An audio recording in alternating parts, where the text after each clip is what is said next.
Bonjour, aujourd'hui j'aimerais aborder le sujet suivant, le régime juridique de la gestation pour autrui en droit civil français.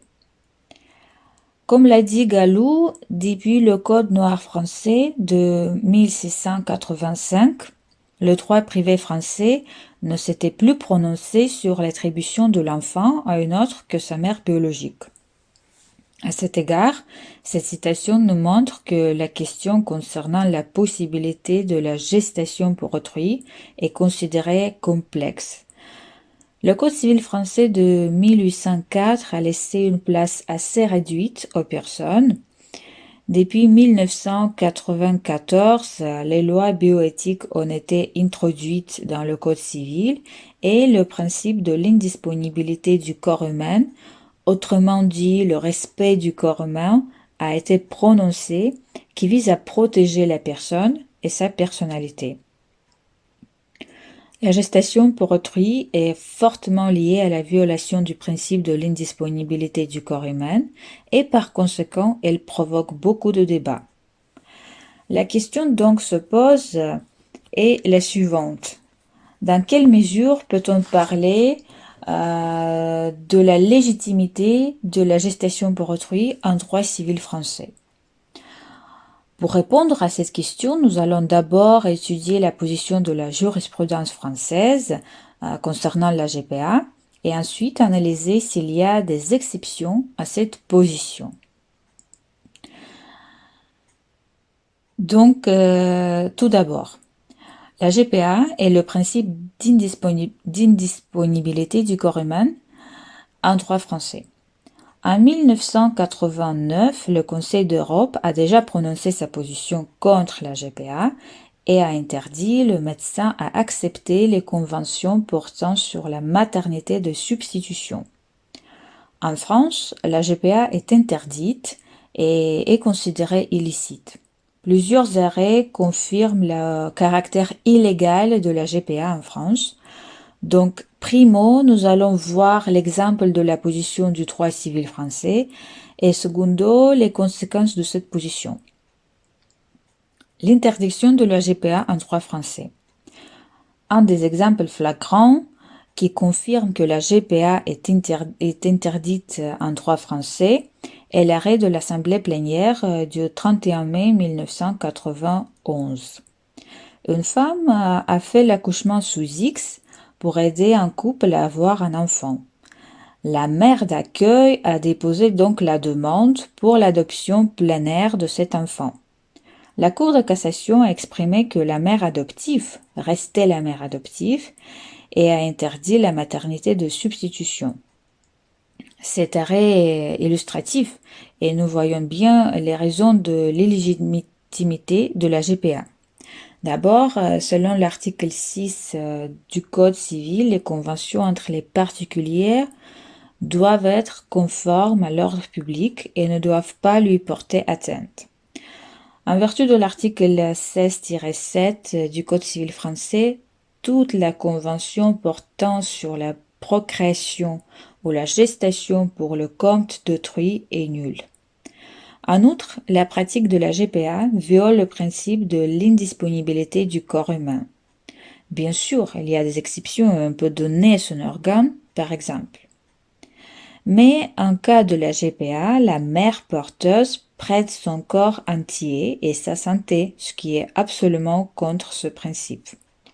Ensuite, il y a l'article 1128 qui dispose qu'il n'y a que des choses dans le commerce qui peuvent faire l'objet des conventions. Et en cas de maternité de substitution, l'objet de la convention serait une personne, sa vie, sa santé. Voilà pourquoi l'adoption a été refusée à la mère d'accueil. Donc maintenant, nous allons étudier les conséquences de l'interdiction de la GPA en France. On dit normalement qu'on adopte les enfants qui sont nés, mais on ne fait pas naître les enfants pour les adopter. Alors, il est illicite de commander à fabriquer un enfant.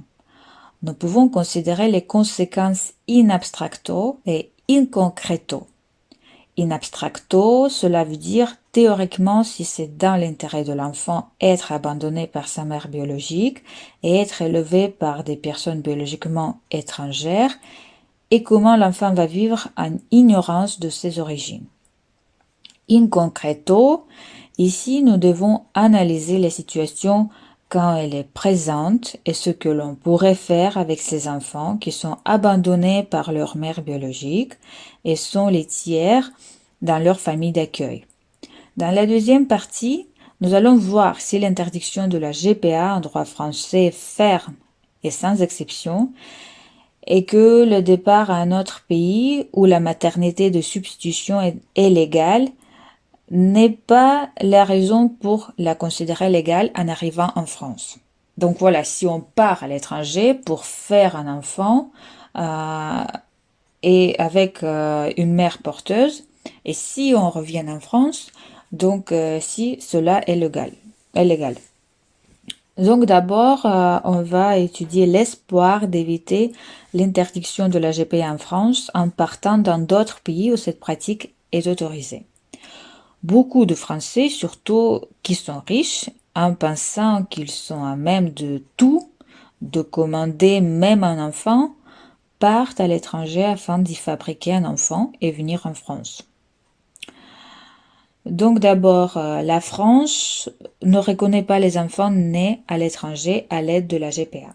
Il y a beaucoup d'États comme par exemple les États-Unis ou la Russie où la GPA est légale.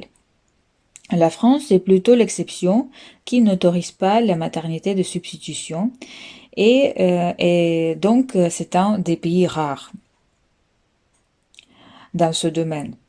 La France ne reconnaît non plus les enfants nés à l'étranger à l'aide de la GPA. Nous allons voir l'exemple maintenant.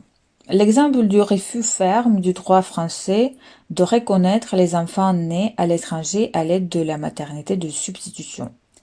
L'exemple illustratif peut être l'arrêt Minnesota de la Cour européenne des droits de l'homme. Il s'agit d'un couple français qui est parti aux États-Unis afin d'avoir des enfants à l'aide de la GPA. Les jumeaux ont été reconnus par le juge américain et ont obtenu la nationalité française. Le juge américain a reconnu la mère d'accueil comme la mère biologique. Cependant, en venant en France, le juge français n'a pas reconnu le jugement américain. Il n'y a pas de certificat d'accouchement et cela a provoqué des soupçons. Par conséquent, les parents n'ont pas été reconnus comme les parents biologiques. Le lien de filiation n'a pas été établi entre les enfants et les parents d'accueil. Les parents donc n'ont pas d'autorité parentale et les enfants sont les tiers dans la question de succession. Donc pour conclure ce sujet, la GPA est une question sensible pour les États et la CEDH laisse une marge de manœuvre. La jurisprudence française est complètement contre la GPA. La GPA est illégale en France et il n'y a pas de possibilité à éviter l'opposition du droit français concernant la GPA en partant dans d'autres pays. Donc si on part, et même si on a une mère porteuse pour un enfant dans un pays tiers, en tout cas, en revenant en France, il est impossible